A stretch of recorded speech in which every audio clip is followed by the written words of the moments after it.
अथ श्रीवश्यवाराही स्तोत्रम्। अस्य श्रीवश्यवाराहीस्तोत्रमहामन्त्रस्य नारदऋषिः अनुष्टुप् छन्दः।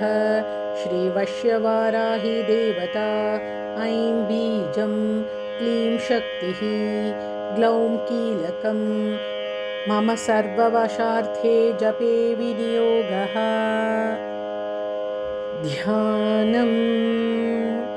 तारे तारिणि देवि विश्वजननी प्रौढप्रतापान्विते तारे दिक्षु विपक्षयक्षदलिनी वाचाचला वारुणी लक्ष्मीकारिणि कीर्तिधारिणि महासौभाग्यसन्धायिनी रूपं देहि यशश्च देहि सततं वश्यं जगत्यावृतम्।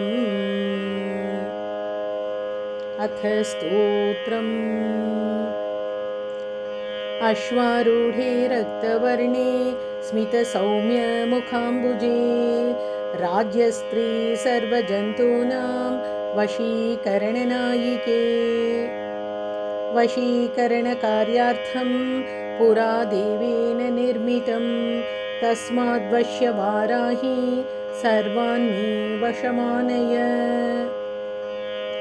यथा राजा महाज्ञानं वस्त्रं धान्यं महावसु मह्यं ददाति वाराही यथा त्वं वशमानय। अन्तर्बहिश्च मनसि व्यापारेषु सभासु च यथा मामेवं स्मरति तथा वशं कुरु। चामरं दोलिकां छत्रं राजचिह्नानि यच्छति अभीष्टं सम्प्रदो राज्यं यथा देवी वशं कुरु। मन्मथस्मरणाद्रामरतेर्यातु मया सह स्त्रीरत्नेषु महत्प्रेम तथा जनय कामदे। मृगपक्षादया सर्वे मां दृष्ट्वा प्रेममोहिताः अनुगच्छति मामेव त्वत्प्रसादादयां कुरु। वशीकरणकार्यार्थं यत्र यत्र प्रयुञ्जते सम्मोहनार्थं वर्धित्वात् तत्कार्यं तत्र कर्षय।